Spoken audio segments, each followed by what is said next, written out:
Соңку кездери кыргыз тилдүү социалдык тармактарды каптаган фейктер, троллдор жана боттор кимдер? Алар кантип иштешет? Троллдор фабрикасы жайылткан жалган маалыматтардын жана каралоонун артында ким турат? Кыргыз саясатындагы фейктер армиясынын ролу тууралуу алдыда айтып беребиз.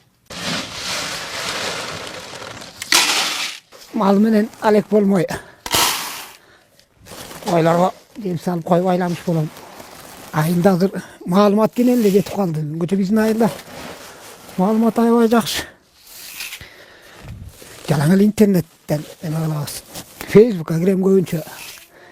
YouTube ар кандай мал баккандын кеңешин алсаң болот экен, жакшы экен негизи. Рас эле.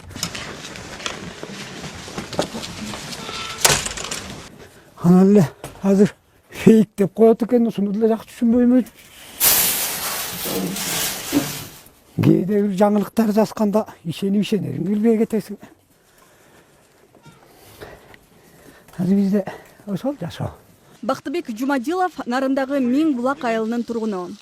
2 жылдан бери Facebook'тун активдүү колдонуучусу. Мал жанын жайлагандан кийин Facebook'ка кирмейинче жатпайт. Ал бардык маалыматты соңку маалда дал ошол социалдык тармактан гана алат. Өзгөчө фермерлер, ден соолук деген баракчаларга көп кирип, өзүнө кызыктуу нерселерди окуп, комментарий жазат.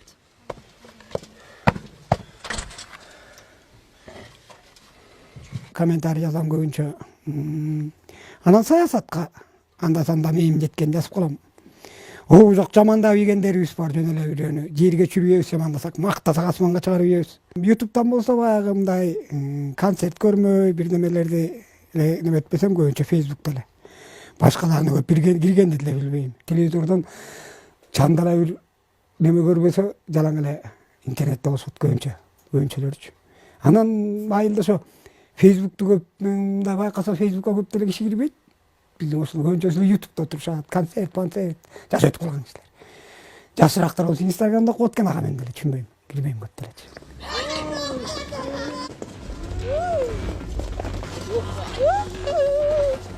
Анткени менен Жумадиловдай кыргызстандыктарга социалдык тармактардагы жалган менен чын маалыматты айырмалоо кыйын. Акыркы жарым жылдан бери социалдык тармактарда саясий согуш күчөгөндүктөн чыккан маалыматтын баарына эле ишенүүгө болбой калганын айтат. Бирок фейк, бот, тролл дегенди маектешибиз билбейт. Фейктерди угуп жүрөм, чала-була. Ошо баягы өзүнүн атынан эмес, башка бирөөнүн атынан чыгат дешет. Анан негизи ошо көбүнчөсү мында аябай жамандап ийген кээ бир фанаттар ошол фейктерди деп калдым да. Бир саясатчыны жамандап же болсо мактагыдай болсо жөн эле айланайын. Анан кээ бир чын эле ашып кеткен могостор чыга калат көрүнгөндө жазып. Ошолорго деп калам да, жаман ойм.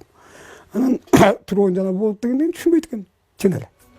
Чындап эле, фейк, тролл жана бот деген ким? Жаналарды кантип билсе болот? Фейктер канча айлык алып иштешет? Троллдор фабрикасы деген эмне? Социалдык тармактарды фейктер, боттор жана троллдор каптап кетсе, кандай коркунуч жаралышы мүмкүн? Ушул жана башка суроолорго алдыда жооп издейбиз. Фейк аталышы айтып тургандай эле жасалма аккаунт. Адатта мындай аккаунт социалдык желеде кимдир бирөөнү алдап акча табуу, кимдир бирөөнү мактап жактоо же жамандоо үчүн түзүлөт. Ошондой эле кайсы бир себептерге байланыштуу өз аты жөнү менен социалдык тармакта отурууну каалабаган адам деле жасалма аккаунт ачып алышы толук ыктымал. Адатта фейктер профилине башка бирөөнүн сүрөтүн же жөн гана буюнтайым, табияттын, гүлдөрдүн сүрөттөрүн коюшат. Анын достору аз же чектелүү болот. Болбосо өзү сыяктуу фейктер менен достошуп алат. Жазган, тараткан билдирүүлөрү бир тараптуу. Бот бул социалдык тармактарда фейк баракчаларды башкарган компьютердик программалар. Мындай аккаунттар чыныгы аккаунттарга окшош болгонго аракет кылышат. Тактап айтканда, башкаларга катталышат, лайк басышат, постторун бөлүшөт жана башка адамдын билдирүүлөрүнүн алдын ала даярдалган комментарийлерди калтырышат. Адатта ботторду кайсы бир компаниянын продукциясын жарнамалоо үчүн колдонушат. Соңку жылдары ботторду саясий максатта колдонуу күчөдү. Тролль скандинав мифологиясындагы кара санатай, ырайы суук, көргөндө ирээжиткен каарман. Интернеттеги троллдор деле жомоктогу терс каармандан айырмаланбайт. Заманбап троллдор социалдык тармактарда чагымчыл, кастыкты козуткан билдирүүлөрдү таратып, кимдир бирөөлөрдү мактап же тескерисинче жамандап турушат. Тролль чыныгы реалдуу адам же жасалма аккаунттагы болушу ыктымал. Өзүнө көңүл бурдуруп, социалдык тармактын жылдызына айлангысы келгендер же бир максатты көздөгөндөр башкаларды троллдошот.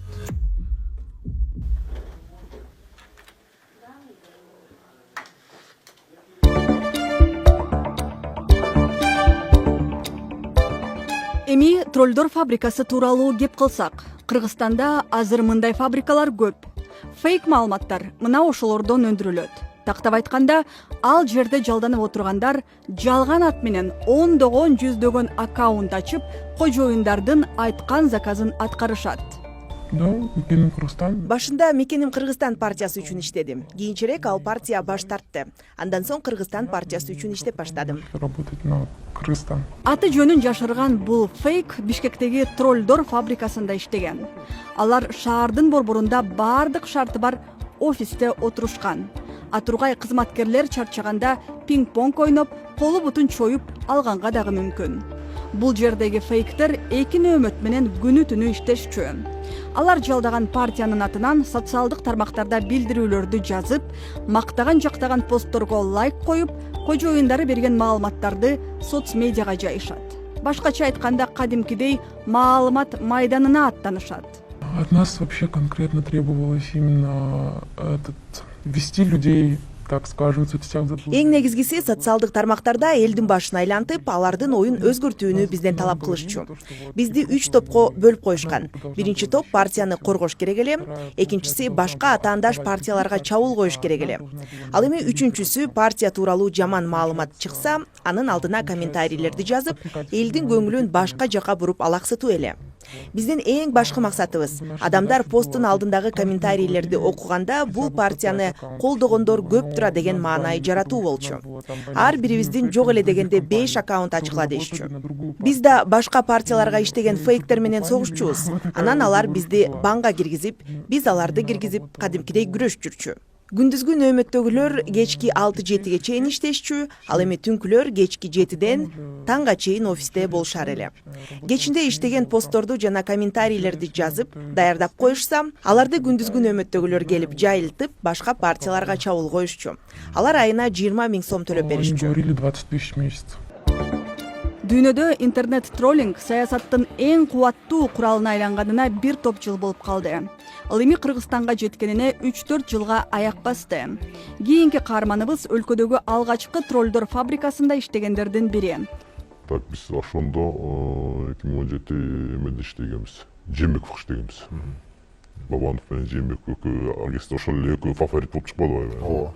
Жүзүн көрсөтүүнү туура көрбөгөн бул жигит фейк болуп иштеп, президенттикке талапкер Сооронбай Жээнбековду мактап жактап, анын оппоненти Өмүрбек Бабановду социалдык тармактарда жамандап турган. Албетте андай иш бекер эмес. Ал үчүн 20 000 сомдон жогору акча төлөнөт. Ар бир эле тиги менен саясий немеси бар болуш керек ушундай. Армиясы бар да. Жанагы эле ошентип жазып жүргөн фейктер жоголгула деп жазып жүргөндөрүн деле фейк бар да. 20 000 болсо аныкы только коммент жазыш болушу мүмкүн. Же болсо поделиться кылып коюшу мүмкүн, только жазбайт да, пост жазбайт мындай. Эң оор жумуш болгон, өз колуңа алганда ошондой ошого жараша айлыгың көп болот. Мисалы үчүн өзүңдүн дагы эмен менен жеке баракчаң менен да жазасың, журналисттерге, сайттарга жазып бересиң, макала сакала статья. Ошого жараша булардын айлыгы. Бир күнү 100 поделиться, 1000 комментарий, 10 пост, же болсо 50 пост деп ошентип бөлүнөт.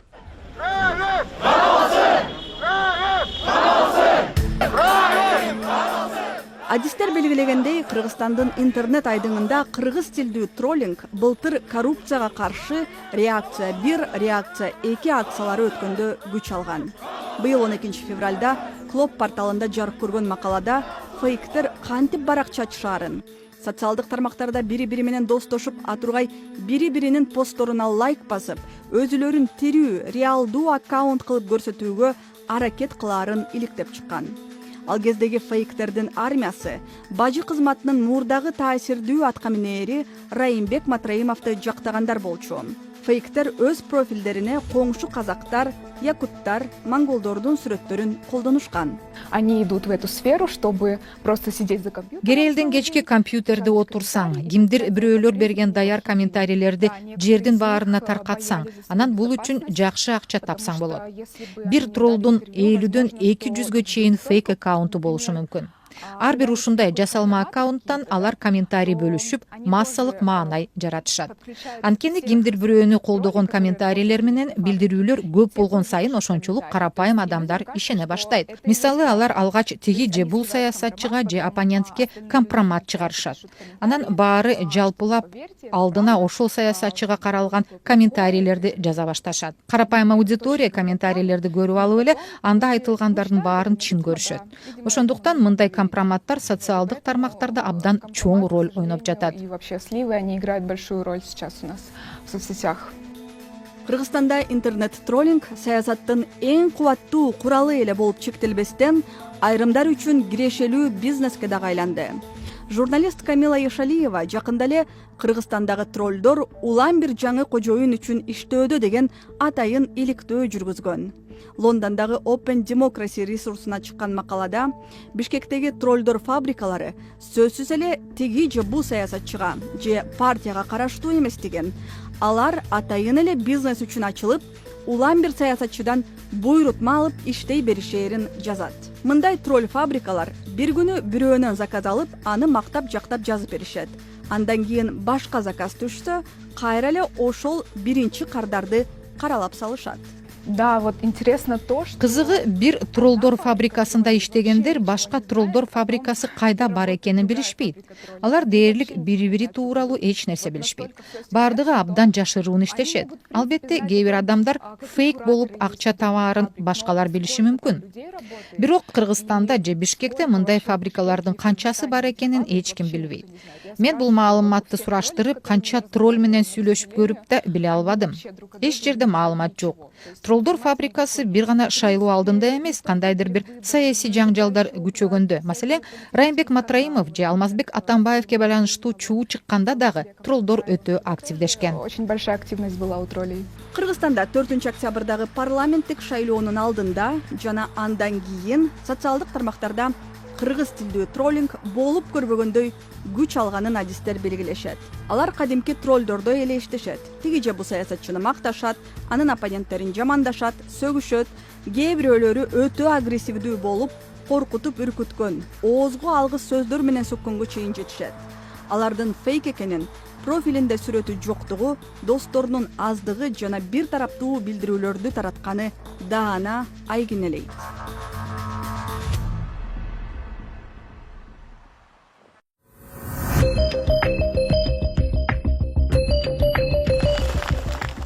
Кыргыз саясатчылардын арасынан интернетте эң эле популярдуу жана активдүүсү Садыр Жапаров. Ал өзүнүн Facebook'тагы жеке аккаунтун 2012 жылы ачкан.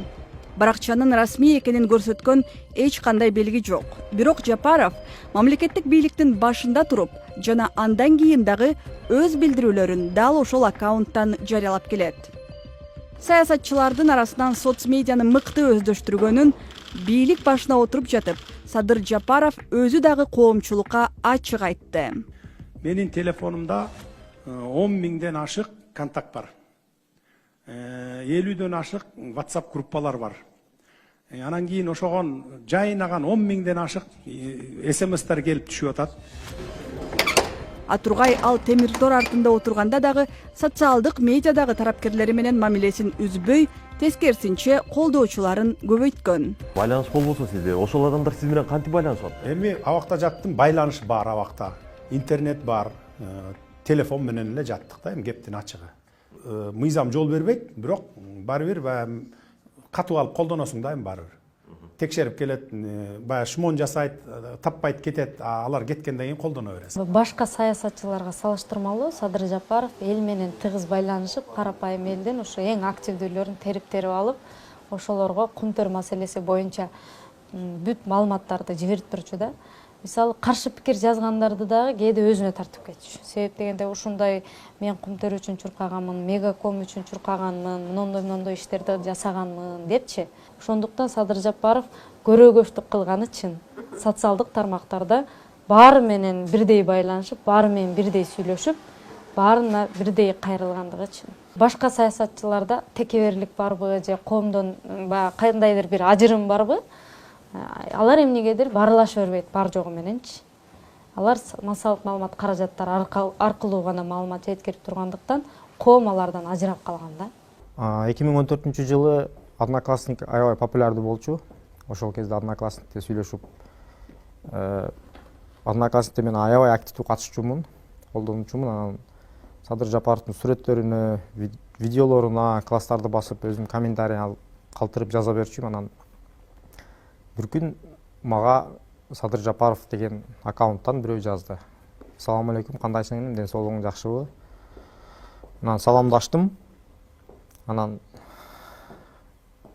мен Садыр байкең болом деп айтты. Анан мен ойлодум, бул чындап өзүбү же өзү эмеспи деп. Анан чындап сиз өзүңүзбү же башка бирөө жазып атабы десем, аз убакытта эле анан мага чалды.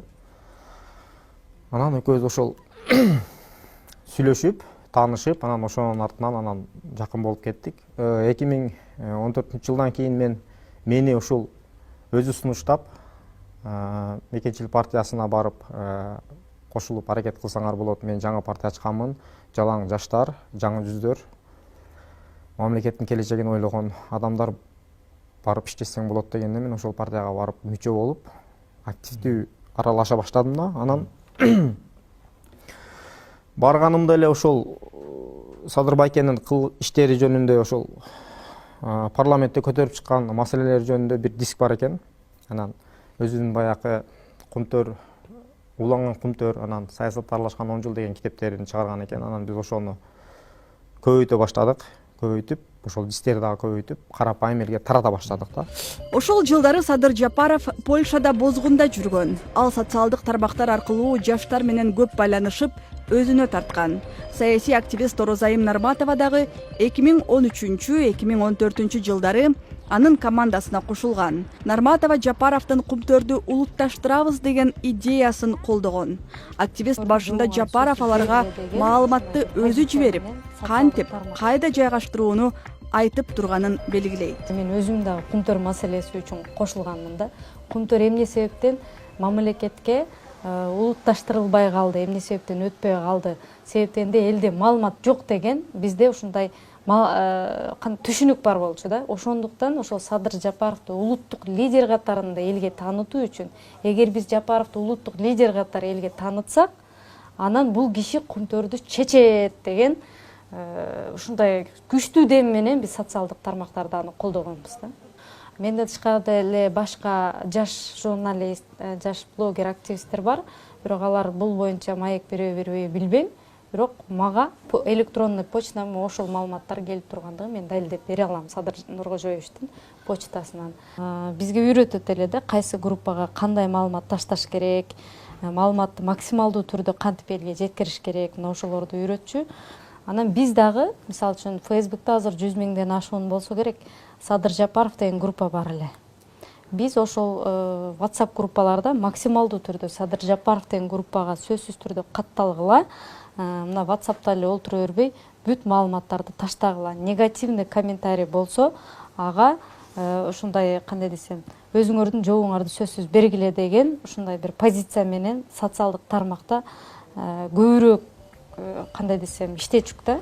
Нарматова айтып жаткан Facebook'тагы Садыр Жапаров деген тайпанын ушул тапта 161 миң мүчөсү бар. Бул кыргыз саясатчыларына караштуу эң чоң соцгруппа.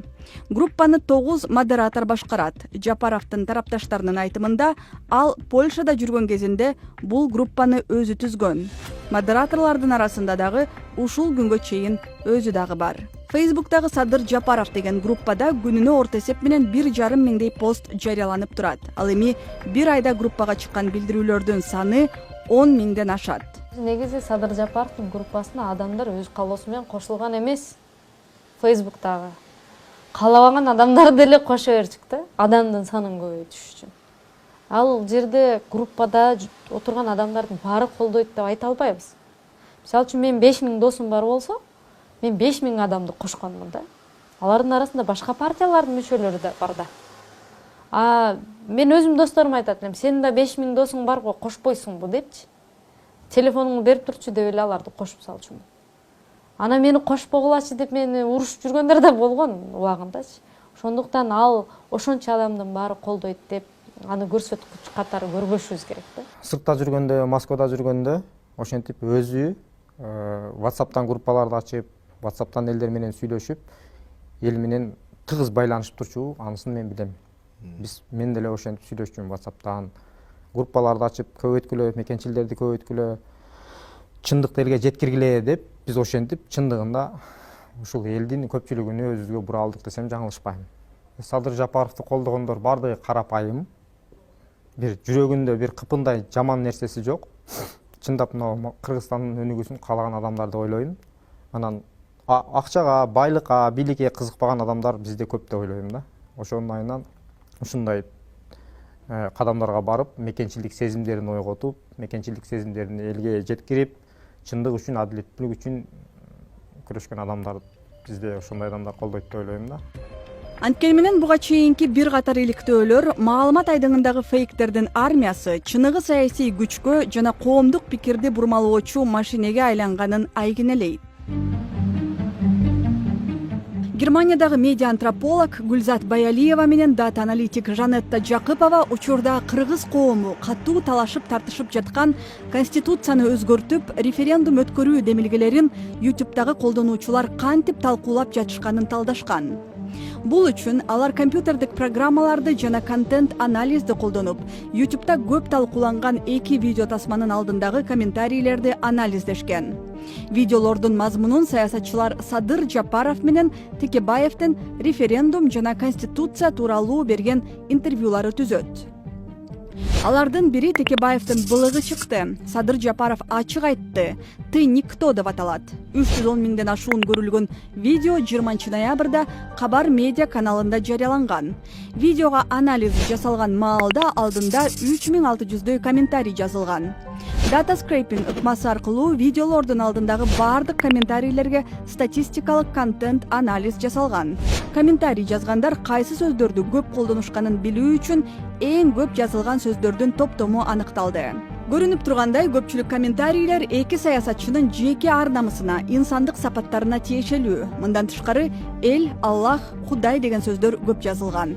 Жалпысынан эл деген сөз 1600дөн көп жолу колдонулуп, саясатчылардын атынан кийинки эле орунда турат. Эң кызыгы, көрүүчүлөр эң көп колдонгон 100 сөздүн арасында конституция, мыйзам деген мазмундагы маанилүү сөздөр таптакыр кездешпейт. Комментарийлерде референдум деген сөздү дагы таппайсыз. Төмөндө эң көп колдонулган сөздөр жаналардын колдонулуш жыштыгы келтирилген. Комментарийлер мазмуну жагынан окшош, көбүндө сөздөр кайталанат. Жогоруда анализденген 2 видеонун алдындагы комментарийлердин басымдуу бөлүгү троллдорго таандык ыкманы колдонушкан. Биз өзүбүз жүргүзгөн анализде комментарий жазган аккаунт темага байланышы жок эле же аргументи жок, кыска сөздөр менен эле жазып, текст коюп коет экен. Троллдордун максаты негизинен чабуул жасоо. Биз анализдеген комментарийлердин көбүндө Өмүрбек Текебаевди каралап чабуул жасалган экен. Троллдордун жүрүм турумуна жакын көп аккаунттар чыкты. Алар кыска, окшош сөздөрдү, окшош сүйлөмдөрдү колдонуп, бир тараптуу чабуул жасаганы көрүнүп калды. Интернетте Садыр Жапаровдон кийинки эле орунда социалдык тармактардагы тайпаларынын жана аларга катталуучулардын көптүгү жагынан Адахан Мадумаров турат. Бул саясатчыны жактаган Facebook'та бир нече группа жана баракчалар бар. Бирок аларга катталгандардын саны өтө көп эмес. Адахан Мадумаров деген группага 20 миңге чукул адам мүчө. Группаны башкаргандардын катарында саясатчы өзү жок. Ал эми анын өзүнүн баракчасына 30 миңден көп адам катталган. Мадумаров дагы саясатчылардын арасынан алгачкылардан болуп социалдык тармактарда активдүүлүк көрсөтүп, лайв видеого чыгып, интернет колдонуучулардын суроолоруна түз ободо жооп берчү. Урматтуу достор, Жана айткандай эле суроолор аябай көп. Баарыңыздарга жетишпей аткандай болгондой сыяктанам. Адистер социалдык тармактарда Адахан Мадумаровду жактаган фейктер дагы көп экенин белгилешет. Балким бардыр эми, аны жок десем анда тура эмес болуп калат го. Бирок акча берип, же болбосо бир штаб ачып же офис ачып, аларды жалдап алып иштете турган каражат жок Мадумаровдо. Башка саясатчыларды алсак, жаңы муундун өкүлү Жанар Акаевди жактаган, депутат Өмүрбек Текебаевди колдогон тайпалар бар. Аларда 10 миңден 30 миңге чейин мүчөсү бар. Бакыт Калмаматов, Равшан Жээнбеков сыяктуу саясатчылардын баракчаларына миңдеген адам катталган. Ал эми көбүнчө жаштардан турган Реформа партиясынын төрайымы Клара Сорункулованын баракчасында 1,5 миңдей гана катталуучу бар. Айтылгандай эле Садыр Жапаров, Адахан Мадумаров баштаган бир топ саясатчылардын фейктери бар. Бирок алар кандай шартта иштейт, акча төлөнөбү же бекер иштешеби, аны кийинки программаларыбызда айтып беребиз. Эми социалдык медиада фейктер менен боттор коомдун оюн өзгөртүп, таасир этүүнү уланта берсе, кандай коркунуч жаралышы мүмкүн? Бул Кыргызстанга жаңы келгени менен мындай көйгөй өнүккөн мамлекеттерде деле бар. Ошол эле Америкада, ал жакта боттор миллиондоп комментарийлерди таратат. Бизде азырынча компьютерлешкен боттор жокко эсе, бизде көбүнчө фейк менен троллдор иштеп жатышат. Бирок бизге деле ушундай коркунуч келиши мүмкүн. Ошондуктан социалдык тармактардагы маалыматтарды иргеп, тандап кабыл алганды үйрөнүшүбүз керек. Маалыматты башка ишенимдүү тармак сайттардан, булактардан текшергенди билүү шарт. Бул үчүн коомчулук жапырт иштеп, бири-бирибиздин сабаттуулугубузду көтөргөнгө аракет кылсак. Бул да тармак өнүгүп, өзгөрүп турат. Мисалы үчүн азыр фейктер социалдык тармактарда эле жалган маалыматтар жазып жатышса, кийин технология өнүгүп отуруп, мисалы мага окшош эле бирөө кадимкидей менин үнүм менен эле маек куруп бериши мүмкүн. Аны deepfake деп айтып коюшат, башка мамлекеттерде башталган. Ошондуктан биз ага даяр болуп турушубуз керек да. Андыктан да фейк менен реалдуу адамдарды айырмалай билгенди үйрөнөлү. Жалган маалымат адамдын саламаттыгына, менталдык саламаттыгына коркунуч келтириши мүмкүн. Андан тышкары коомдо ажырым жаратып, өлкөнүн келечегине коркунуч туудурушу мүмкүн. Ал үчүн медиа сабаттуулук керек. Анан биз балдарыбызга бала бакчадан баштап буну үйрөтүшүбүз керек. Бул мектептен, бала бакчадан, үйдөн, бүт ар тараптуу окутулуш керек. Даниядагы Saxo Bank банкынын адистери 2021 жылы жалган маалымат коркунучу критикалык чекке жетээрин болгошот. Мындан улам учурда Facebook жана Twitter сыяктуу социалдык платформалар фейк маалыматтарга каршы күрөшүү үчүн блокчейн технологияларына көп инвестиция бөлүшүүдө. Жаңы технологиялар жалган маалымат менен фейктерди ооздуктоого өбөлгө түзөөрү күтүлүүдө.